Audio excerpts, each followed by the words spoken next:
focusing on Bohemian Grove at the getaway of the club ignores that the club is around all the time. That's what's at the center of this. It is the club and its members. So despite all the talk about no weaving spiders coming around here, one of the other features of the summer meeting are things called lakeside talks. And this often people are invited to go there. And one of the people who was invited, I think around 1968, was Richard Nixon, who was making his political comeback. And he was invited to give a talk where very important people are listening. And Nixon, in his memoirs, realized what was going on. He was being auditioned as to whether or not he was going to be read. He recognized that that was really the beginning of his second presidential campaign. He was being vetted. So one of the main theories, call it a conspiracy theory or not, about the Bohemian Club and the gatherings is that people of wealth and influence gather together. And whether or not it's part of the agenda or not, inevitably you're going to talk about things of interest. But to me, the mere fact that you invite people in, political leaders, to give lakeside talks means that there are weaving spiders which are going on. And it is a perfect private venue to vet people for political office. I mean, yeah, where else are you going to do it? If you're interested in vetting, if you're interested in powerful people selecting. Well, see, here's the question. Are these guys actually picking who's going to be president? Is that the decision which is being made? Or are they just deciding what horses they're going to back? Right. I think the latter is the simpler version of it, but it doesn't mean it's the other way around. But these are the kinds of, Nixon was, there was the whole 1960 thing. So he's the new Nixon. Remember this, and this is where the new Nixon apparently made a good impression on the right people, because he did indeed get the Republican nomination, and he did indeed become president.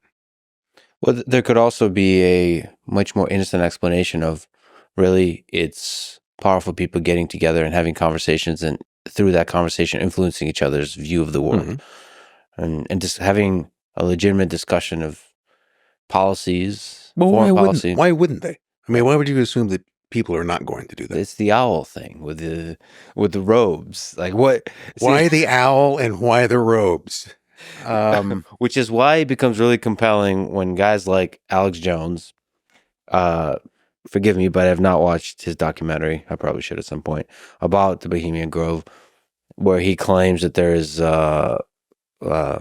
Satanist human sacrifice of, I think, children. And I think that's quite a popular conspiracy theory. Or it has lost popularity. It kind of like transformed itself into the QAnon set of conspiracy theories. But, I mean, can you speak to that conspiracy? Let's put it this way. The general public, rich people are inherently suspicious. Yeah. Okay, let's put it that way.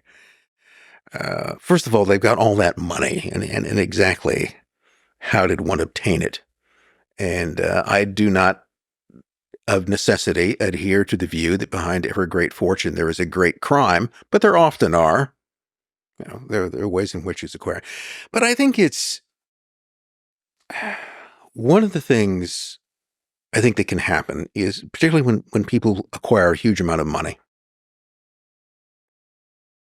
And I won't name any names, but let's say there are people who perhaps in the tech sphere who, coming from no particular background of wealth, suddenly find themselves with $600 billion.